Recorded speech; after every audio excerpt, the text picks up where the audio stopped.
to let them toll the strait, are you? I mean, it's international. No, we're not going to let that. It's international water.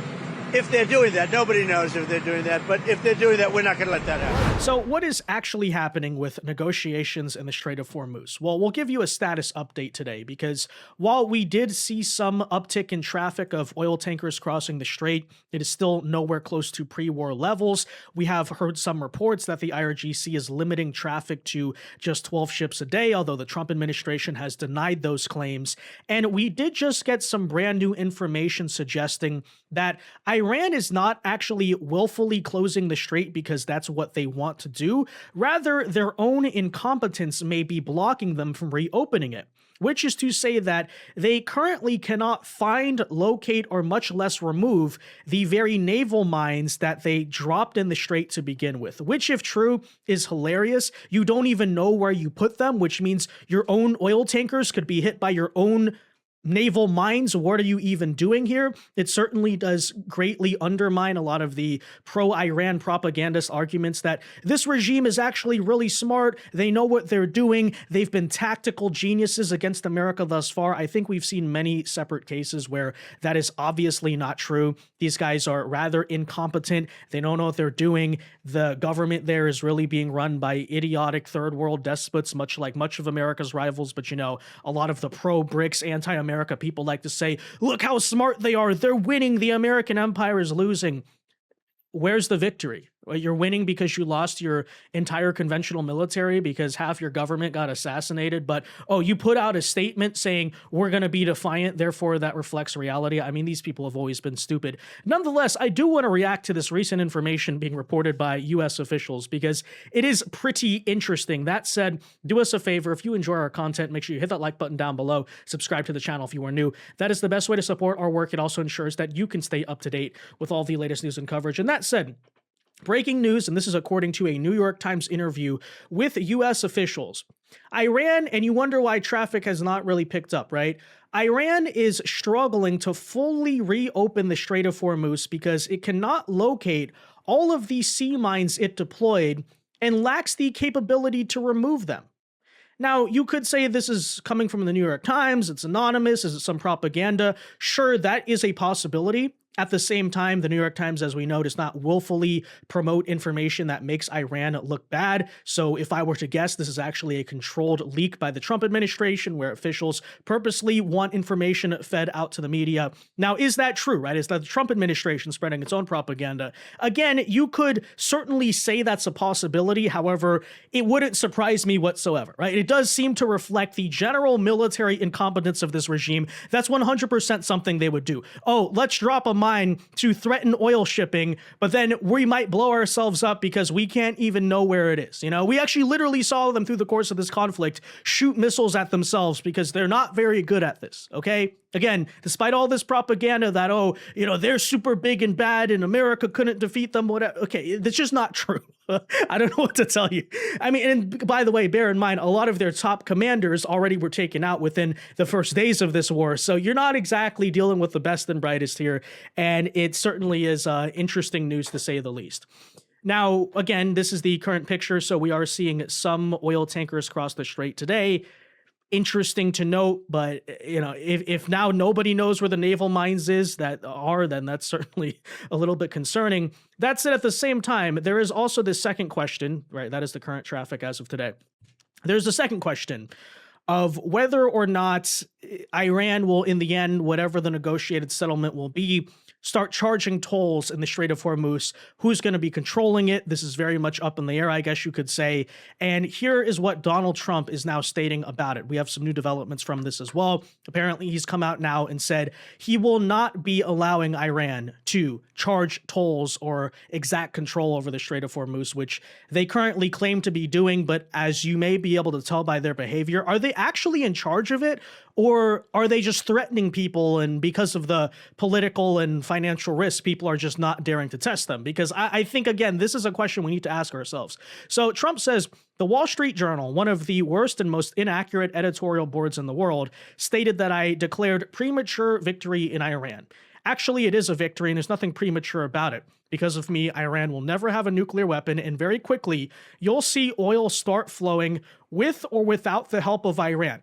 So that is what, the US is doubling down here saying, by the way, keep in mind. Allegedly, the UK and those NATO countries that are doing nothing thus far, they're supposed to, at some point, once the deal is done, they're supposed to show up and ensure security in the Strait. We seriously doubt whether they'll actually do it, but as we covered, maybe some recent developments with NATO and Russia might force some of these European leaders to appease the United States. Who knows? But that's supposed to happen. The U.S. is offering insurance. There's a lot of ways realistically we could get around the Strait of Hormuz question if we wanted to. And then secondly, I think the other question is whether we actually want to. Because to be completely honest with you, the whole Strait issue I've been a little bit neutral on in recent days. Because on one hand, yes, it would look bad. It would be a political loss and a strategic loss for sure to basically argue that Iran won the Strait of Hormuz.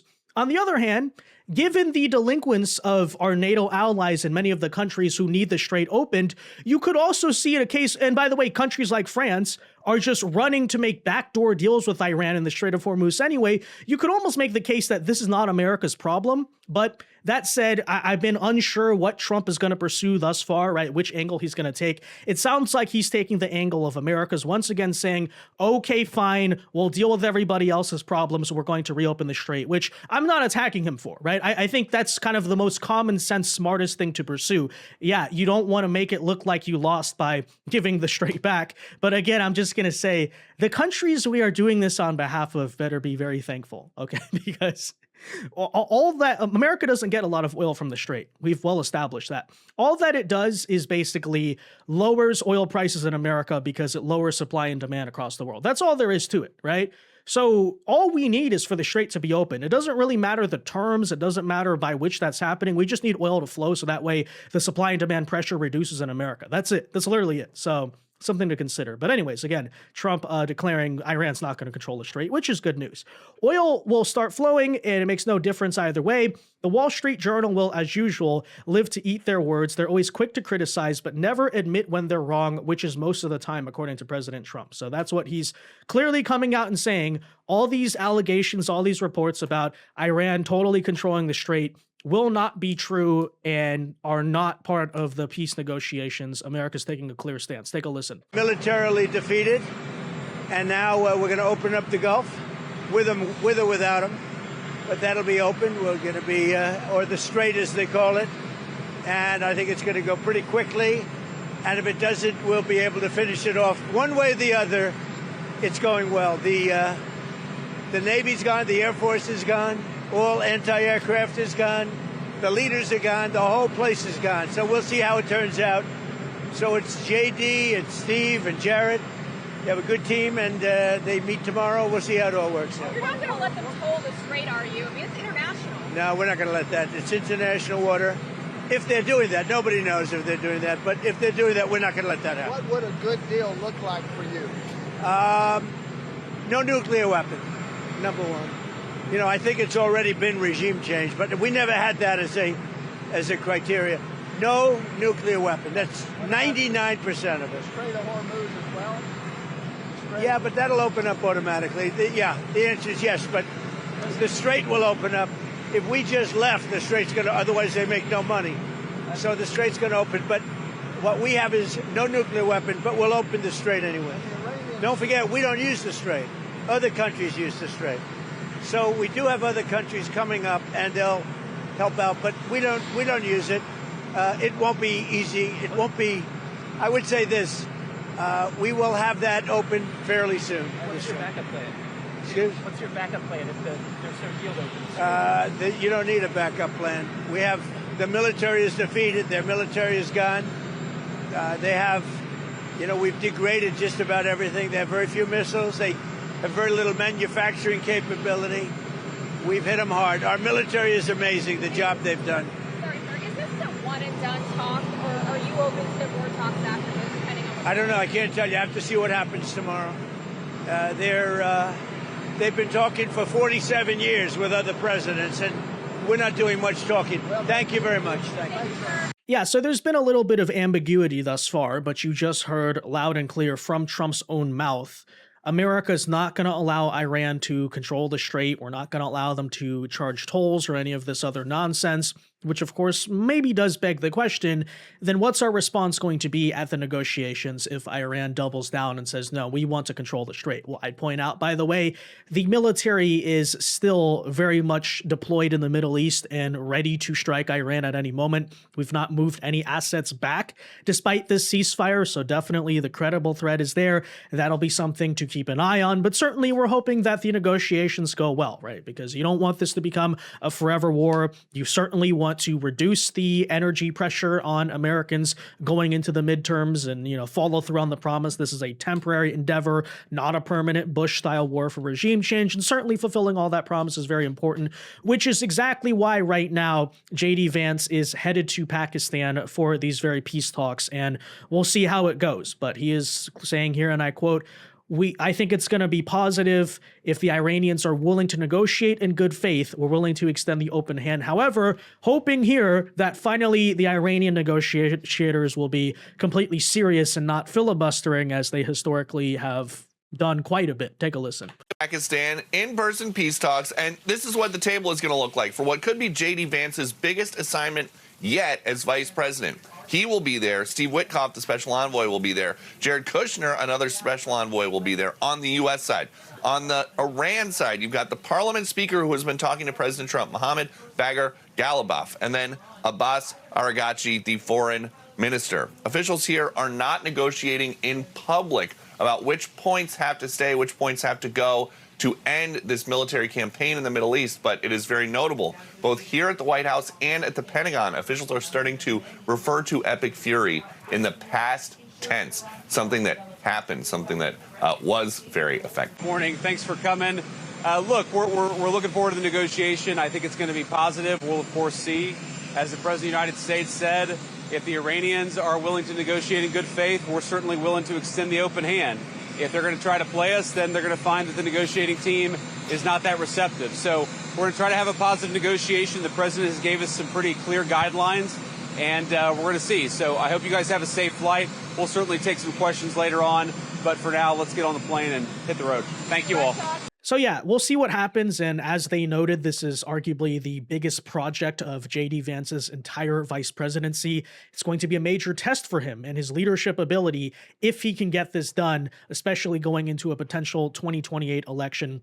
And the timing is very interesting because you're well familiar with the fact, as I'm sure everyone knows, that Marco Rubio has a lot of the hype right now. There's a lot of people saying, we don't want Vance, we want Rubio. For the record, I like both of them. I would vote for either of them. I don't really think that that decision should be made by a nasty primary running against each other. I think they should just consult with everybody, including Trump behind closed doors, when the time comes. Hey, who's going to run? Who's going to be the president? Who's likely going to step in also and be the vice president? We kind of have a ordered chain of succession there, I guess, if that all makes sense.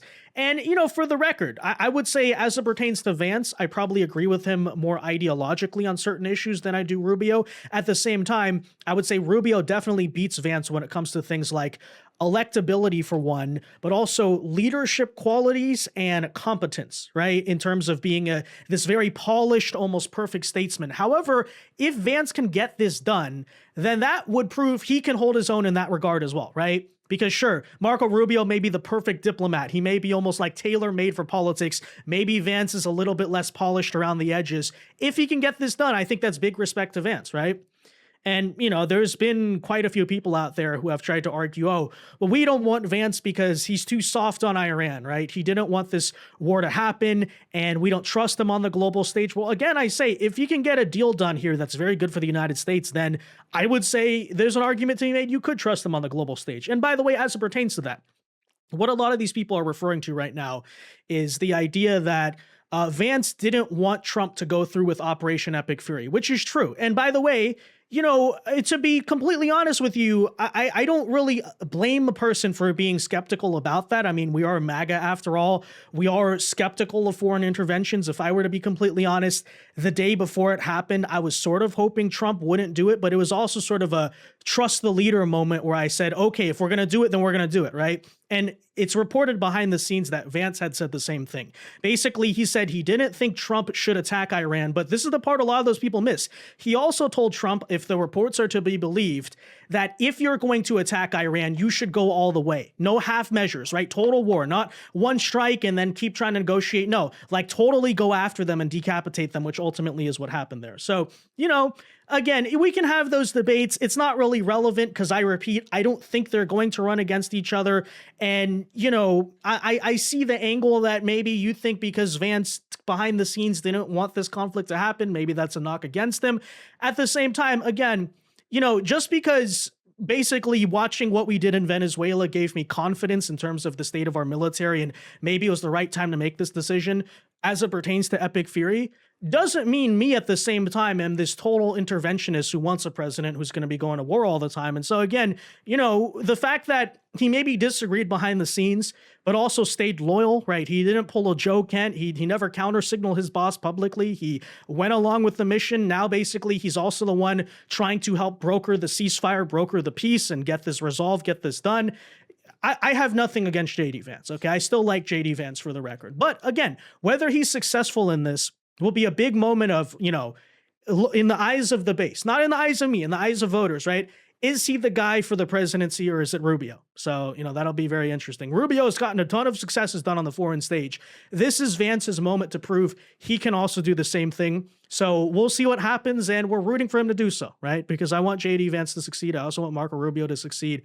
I really cast aside these people who are trying to divide the movement in terms of Vance versus Rubio. I think they both reflect sincere, genuine wings of MAGA's movement and Trump's base. Not, the fringes of hardcore neocons or hardcore, quote unquote far right characters who want you to vote for Democrats and all these, recent types of examples, right? No, I think in terms of like actual Trump supporters, both Vance and Rubio represent a sincere wing of the base.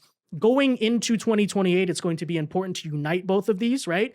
But again, as it pertains to who should we choose as the candidate, this is a big moment for Vance. So we'll see what happens, and we're rooting for him. That said, guys, let me know your thoughts on that in the comment section down below. Be sure to leave a like on this video, subscribe to the channel if you are new, and until next time, God bless and peace.